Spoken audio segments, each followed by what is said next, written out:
Children's lives are important, and we at the Child Protection Party want the best outcome for all children. Hi everybody, and welcome to the Child Protection Party YouTube channel. Before we start, we'd just like to say to you, please subscribe to the channel, ring the bell for further notifications. Let us know what you think of the videos that we're putting out. And also, we'd like you to be able to talk to us about issues that concern you, that you would like us to cover in these particular videos. Now, we'd also like to offer you the opportunity to come on board and have a conversation with us about those particular issues, things that you think should be resolved, issues that you might have in terms of your own children being taken, or the issues around other children being taken, or childcare, which is going to be discussed today, or any other issue in relation to children that you think it should be of interest to the Child Protection Party. We are most interested to know what you think in relation to all of that, but help us. You can help us easily by subscribing to our channel.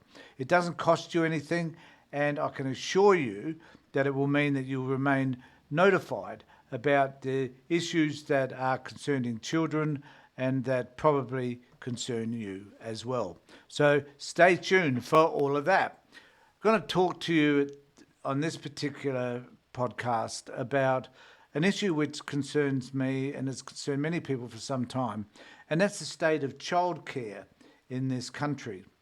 Now, some weeks ago, the ABC did a session on Four Corners around childcare, and I must confess it was quite alarming to see the number of childcare centres that are not regulated, the type of people that are running some of these childcare centres, and the lack of qualified staff they have to do so. Now, I have my son, his partner, and my granddaughter, who's 20 months old, living with us at the moment, and they've just come over from Sydney. And the issue was, the local childcare centre, which is within walking distance from here, whether that would be suitable enough. And what I discovered was that it's a community-based childcare centre. It's a childcare centre which has been run by the same person for 3 or 4 decades now. They have a board which consists of parents. It is about the community being involved in this childcare centre. It's a not-for-profit and it's run by qualified people. And it was important to be able to check it out, to find out exactly how they ran and whether or not it was a for-profit organisation or not. And I would suggest that if you're looking for an appropriate childcare centre, you find one that isn't a for-profit one, but you find one that's based in the community, for the community, sponsored by and supported by the community. That seems to be the best way to go. I don't know how many of them there are. There may not be one around you. But what is important to understand is that the regulations required in order to run a childcare centre have to be adhered to, have to be monitored. And what was evident from the report from Four Corners was that the monitoring of many of the childcare centres was far from inadequate. Sometimes some centres weren't checked on for years and others were only checked on once or twice a year. And the quality of the staff was appalling. So, for our children, the most important stage of their lives is 0 to 5. And the work that's done in a childcare centre should be that which is about enhancing a child's ability to learn, develop self-confidence, and to be able to develop a certain state of being so that when they move on to school, they're well equipped to be able to deal with the challenges that rest in school. And also, this is the time that they learn the most. 0 to 5 is when they're trying to understand their world and how to make sense of it. So it's important that that childcare experience is an important one. Now, a lot of parents will decide probably not to send their kids to childcare, and that's fine, no disputing that. But there are lots of parents out there who need to because of work. And there's also a group of parents, I think, who may not be working, but who need to have that break from their children because we know that children can be challenging. And sometimes just to have that break, to have some own time, their own time is really, really important to them. So it's not about just working people, it's about providing an opportunity for people to be able to send their kids to a place which they can learn and develop. So that's what this is all about. But there are some problems. And there's an article that I want to go to now on the ABC site, which is important to look at because it talks about these very issues. So the Albanese government, so it says the Albanese government's tougher childcare safety rules don't go far enough. So as tens of thousands of pages of regulatory childcare documents continue to pour into New South Wales Parliament, exposing systemic failures including abuse, neglect and expired or missing working with children's checks are vital. This is important, that those working with children checks are done. There have been, and on this very point, there have been cases here in South Australia and around Australia for that matter, where the children have been abused while in childcare because the appropriate documentation hasn't been filled out in relation, or the research hasn't been done, or the interrogation, if you like, of staff has not been made sufficiently enough to be able to determine whether or not they should be looking after kids. So that is vitally important, I think. So touted as tough childcare safety rules and backed by every state and territory, the new measures include 24-hour mandatory reporting of abuse, a vape ban and stricter rules on technology used in childcare centres. While any change is better than none, parents, educators and experts say the reforms are tokenistic, a band-aid fix, and ignore the deeper structural failures festering in the childcare system. So reforms don't go far enough, they say, and this is important for us to ensure that we're raising these issues with government so that they will make the changes required. And also, if you've got kids going to a childcare centre, make sure that you understand what their regulations are, what are their reporting systems, and whether or not their staff are required, whether they have the appropriate qualifications in order to do the job. To put into perspective, the reforms steer clear of more substantial issues such as establishing a National Childcare Commission as recommended in September 2024 by the Productivity Commission, or conducting an independent review into the National Quality Standards and its oversight body, the Australian Children's Education and Care Quality Authority. And one of the issues that we at the Child Protection Party have been advocating for years has been a specific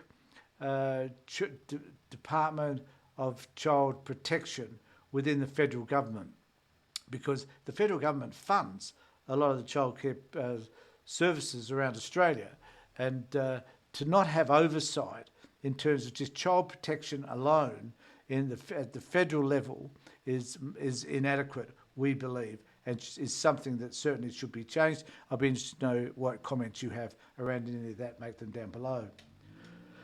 Nor do they address the growing calls for a national working with children's check system. And that system at the moment is done state by state. Despite the arrest and conviction of pedophile childcare worker Ashley Griffith, whose case exposed dangerous gaps in child protection, particularly in the fractured and consistent nature of WWCC across states and territories. So that was a case in point where somebody should have had a child check done, and it wasn't because they had a history of abuse elsewhere. Critics say these incremental announcements, dropped every few months since the ABC's investigation in the 20 billion childcare sector, are a clear attempt to avoid a royal commission or full parliamentary inquiry and instead offer piecemeal fixes while sidestepping the deeper reckoning many argue the sector urgently needs.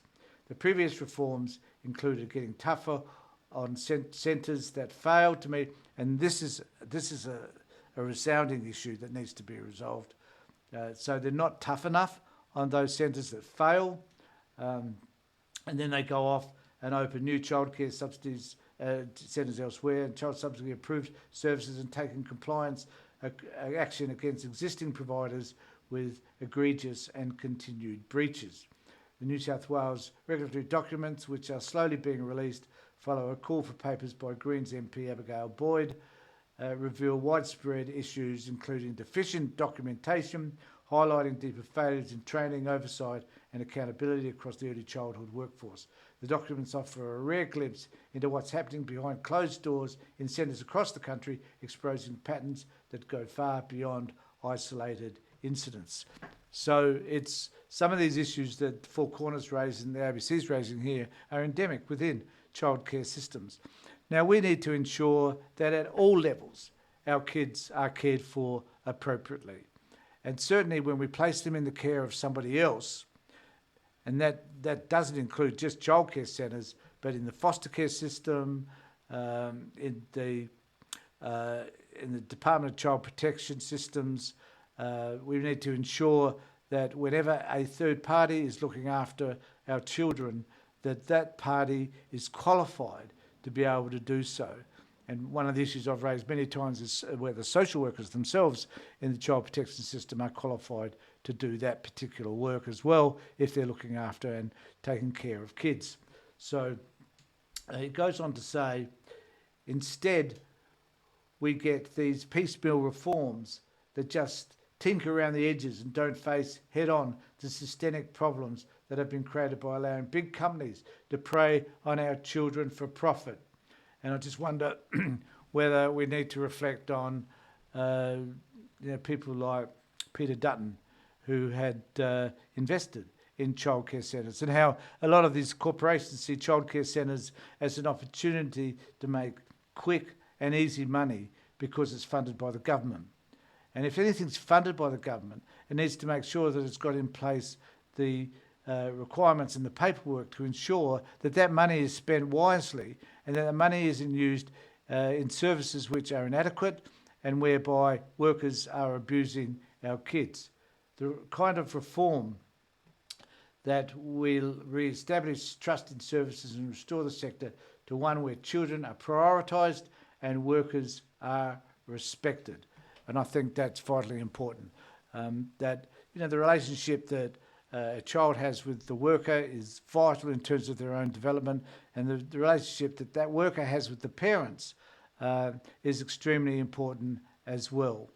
And certainly where workers can identify issues that the children have, tell the parents what they are and look for ways by which those problems can be eliminated. These are important issues for us to face when we're deciding to work with kids. So let me know what you think about all of that, and certainly remember to subscribe to our channel, ring the bell for further notifications.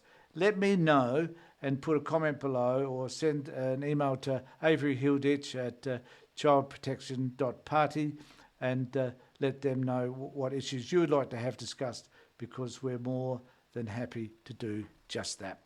In the meantime, take care, look after yourselves, look after your kids. See ya. Bye. Children's lives are important, and we at the Child Protection Party want the best outcome for all children.